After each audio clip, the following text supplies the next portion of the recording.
Okay mga ka-fixit, so when to add gas in a manual transmission car. So yun yung pag-usapan natin ngayon in this episode of Fix It Dennis.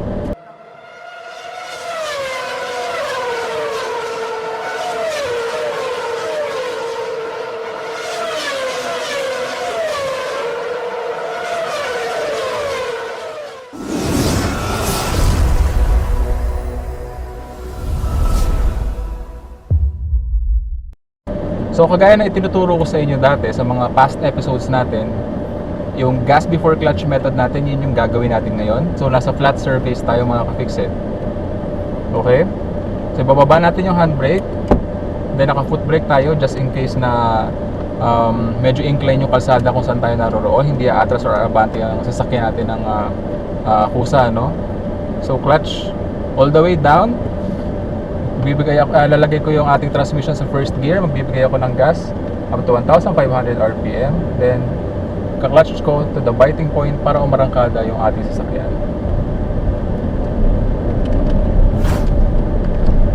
Okay? So when to add gas nga ba sa manual transmission vehicle? Alam nyo ba mga ka-fixit na as soon as you turn on the engine, kumukonsumo na ng gasolina yung ating sasakyan, but in a very small quantity lamang mga ka-fixit. So kapag tinurn on mo yung key, nag-ignite na yung ating system ng ating engine, yung nag-ignition ng ating engine ay nagsimula na. So gumagana na yung mga piston yan, and gumagana na rin yung buong sistema ng makina. So kumukonsumo na yan ng gasolina at that moment. So kahit naka-idle pa tayo, hindi pa natin tinatapakan yung gasoline pedal natin, kumukonsumo na rin po yan ng gasolina, pero in a very small quantity lamang. But not all vehicles are are the same. Sa mga makalumang sasakyan na dekarburador pa mga ka-fixit, yun yung mga minsan medyo mahirap pa i-startin, kasi pag in-start mo siya, minsan kailangan mo tapakan yung gas pedal para mapastart mo yung mga lumang sasakyan, yung mga dekarburador pa. Pero yung mga makabagong sasakyan, ito kagaya nito, this is a Mitsubishi Mirage 2014 model. So yung mga ganitong klase ng sasakyan kasi meron na yung mga sensors, number of sensors sa kanyang makina na nagpapa-optimize ng air and fuel mixture para sa optimal combustion ng ating engine. So walang kahirap-hirap nating mapapa-start yung mga ganitong klase ng makina. Then maayos din yung range ng kanyang RPM, ng kanyang idle sa kanyang RPM. Okay? And then base sa tapak natin sa ating gasoline pedal or sa ating accelerator, nako-compute ng ating ECU or engine control unit, no? Kung gaano kalakas natin tinatapakan yan, at ibibigay niya yung optimal air and fuel mixture na nararapat para tumakbo ng maayos yung ating sasakyan, at para makatipid din tayo sa gasolina. Yung mga dekarburador na sasakyan kasi, nagre-rely din yan kung papaano naka-adjust yung air and fuel mixture sa mga needle nya. So kapag hindi yan naka-adjust ng tama, dyan na nagkakaproblema. Yan yung erratic yung idle, tumataas bumababa, hindi stable, namamatayan ng makina, lumalakas sa gas, no? Andyan din yung pag sobra-sobra yung bigay ng gasolina at hindi tama sa hindi tama dun sa particular amount of air na pumapasok sa makina. Diyan na nangyayari yung lumalakas siya sa gas, parang nagtatapon siya ng gas mga ka-fixit. So nasa downhill tayo, nilagay ko sa second gear para lumakas yung ating engine brake.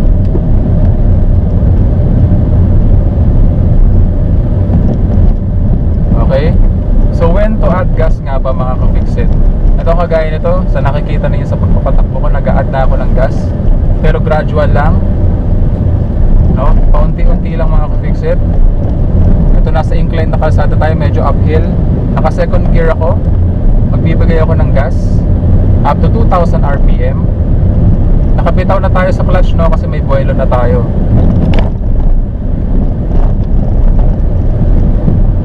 Kayang-kaya ng second gear kasi wala naman ako masyadong karga, tatlo lang kami dito sa ating sasakyan. Yan, hindi ganong kabigatan at hindi rin naman ganun masyadong pataas yung kalsada. Yung degree angle ng kalsada hindi naman siya ganun sobrang pataas. So kayang-kaya ng second gear.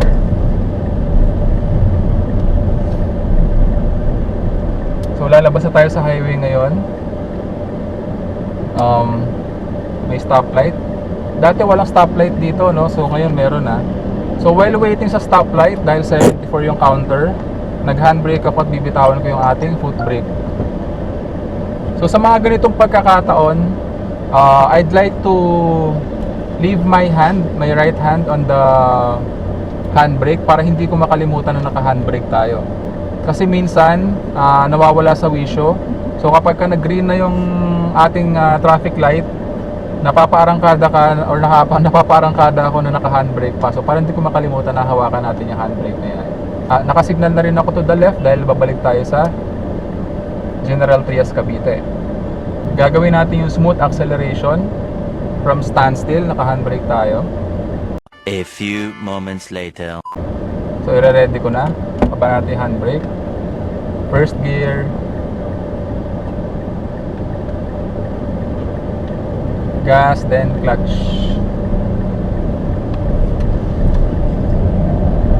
Very smooth yung ating acceleration, mga ka-pixel. Nagbibigay ako ng gas ngayon.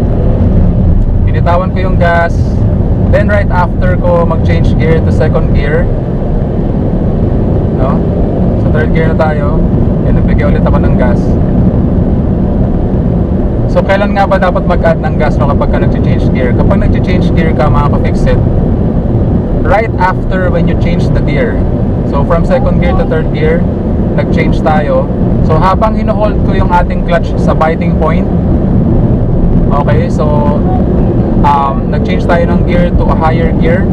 So habang hino-hold ko yung clutch natin to the biting point for about 2 to 3 seconds, no, nag-add na ako ng gas nun.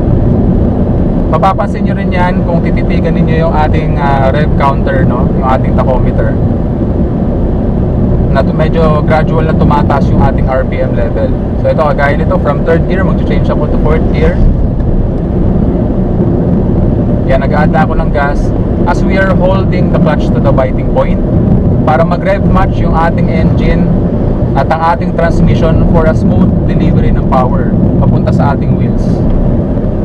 Okay? Kung maaalala ninyo yung past episode natin, yung to hold or not to hold, clutch control skills. So piniliwanag ko ng mabuti yan dun sa video na yan. So kung di mo pa napapanood yung video na yun, nilalagay ko yung link ng video na yan sa upper right portion ng video na to and sa description below para mapanood mo. Okay? So dahil medyo bumabagal yung ating takbo, mag-change gear ulit ako to third gear. Then, clutch biting point, nagbibigay na ako ng gas at that moment. So bakit tayo nagbibigay ng gas habang in-hold natin sa biting point yung ating clutch? Nagbibigay tayo ng gas para mabigyan natin ng sapat na RPM yung ating makina and makapag-rev match siya sa ating transmission for a smooth delivery ng power. At para mapanatili din natin yung RPM level natin dun sa point na yon. So second gear tayo.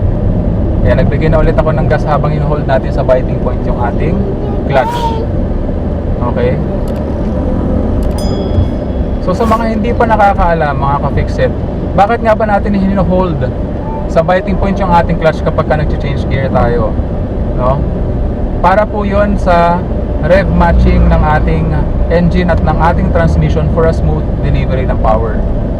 So kapag ka upshift, no, changing gear to a higher gear, 2 to 3 seconds is enough, no, when holding the clutch to the biting point para makapag-rev match dahil paakyat yung RPM nun. Ayan, kagaya niyang ginawa ko na yan. Pero kapag ka downshifting, that is the most critical moment para makapag-rev match yung ating engine. So about 3 to 4 or 4 to 5 seconds natin dapat i-hold yung ating clutch sa biting point kapag ka nagda-downshift. Lalong-lalo na kapag ka nagba-block gear change tayo. So yung block gear change, yun yung nag-i-skip tayo ng gears. So sabihin na lamang natin na nasa 5th gear tayo, then mag-change tayo to a lower gear like a 3rd gear, no? So ini-skip natin yung ating gear, ini-skip natin yung 4th gear. That is the most critical moment para i-hold natin sa biting point yung ating clutch para makapag-rev match yung ating engine at yung ating transmission dahil masyadong malayo po yung agwat ng kanilang RPM or yung pag-ikot nila, revolutions per minute. Masyadong mabilis yung ikot ng engine at that speed dahil galing ka sa 5th gear, then yung 3rd gear ay masyadong mababa yung kanyang hinahandle na speed, no? So kailangan i-rev match natin yan. Pero syempre, hayaan mo muna yung iyong sasakyan na makapag-slow down before you change to a lower gear like 3rd gear kung manggagaling ka ng 5th gear, no? Kailangan nandun ka dun sa speed na kayang i-handle nung 3rd gear, no? So magbabari yan depende sa brand and model ng iyong sasakyan, no? But on most vehicles 60 kilometers per hour kayang i-handle yan ng 3rd gear. Okay? So block gear change pwede rin gawin yan like 4th gear to 2nd gear, no? 3rd gear to 1st gear. Yun usually nag-i-skip ng isang gear lang. Pero nangyayari din naman paminsan-minsan na from 5th gear nag-change to lower gear like 1st gear kapag mga emergency situation like mabilis yung takbo mo, then may biglang tatawid or may biglang lalabas sa kalsada. So that will came to a point na kailangan mo pumreno at huminto or mag-slow down in a very very slow speed na hindi kayang i-handle ng 4th, 3rd, and 2nd. So kailangan mo bumalik ng 1st gear para makapag-accelerate ulit smoothly. Okay? So when to add gas, balikan natin yan. Ito, nag-add ako ng gas, no? Nasa highway tayo, Aguinaldo Highway, pabalik tayo ng Dasmabayan. So medyo pababa itong kalsada na to, mga ka-fixed. Sa mga nakakaalam ng kalsada na to, pababa ito. So at times, binibitawan ko yung ating accelerator or yung ating gas pedal. Ayan. So hinahayaan ko lang yung ating sasakyan na mag-coast, no? Hinahayaan ko lang yung ating sasakyan na mag-coast na naka-gear po tayo So ginagamit natin yung engine brake ng ating 3rd gear. Ayan. So kung gusto ko nga mas bilisan yung takbo, mag-add lamang ako ng gas. Okay?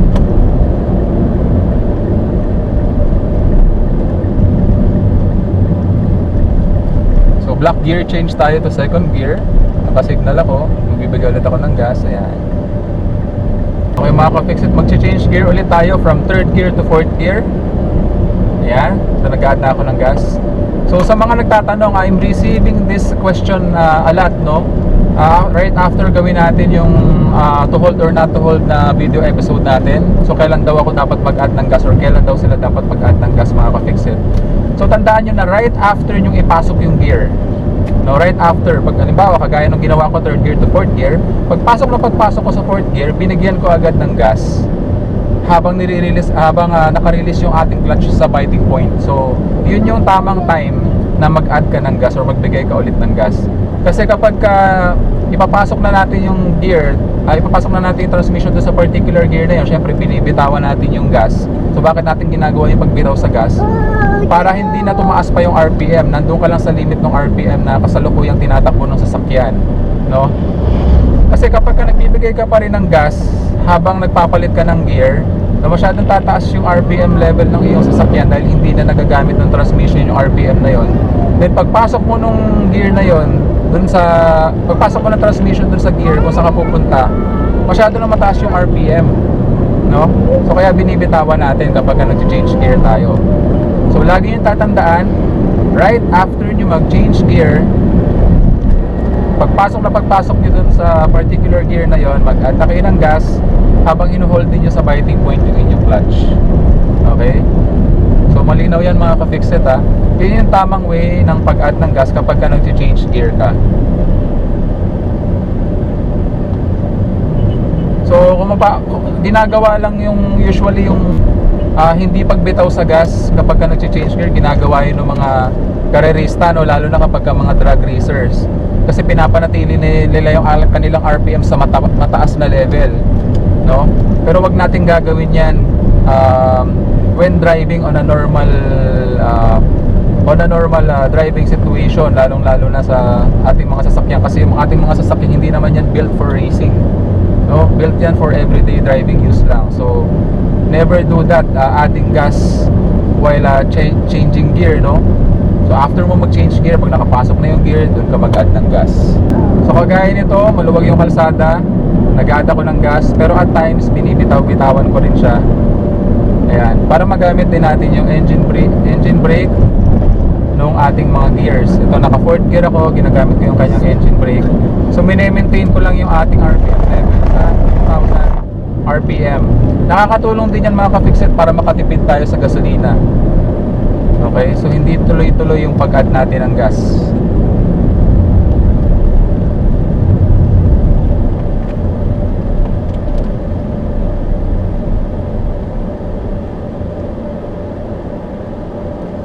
Okay, so pasensya na kayo, hindi ko na kayo mabigyan ng view sa ating RPM kasi nalobat po yung ating camera para sa ating tachometer.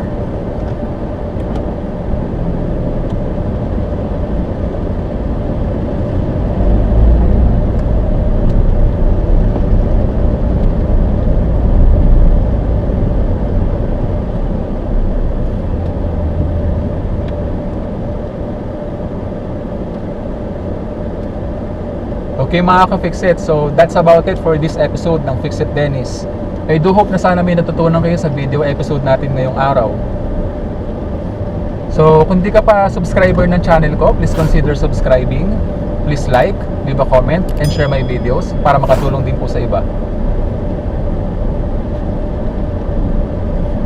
So please also follow me in my Fixit Dennis Facebook page. Again, thank you for watching.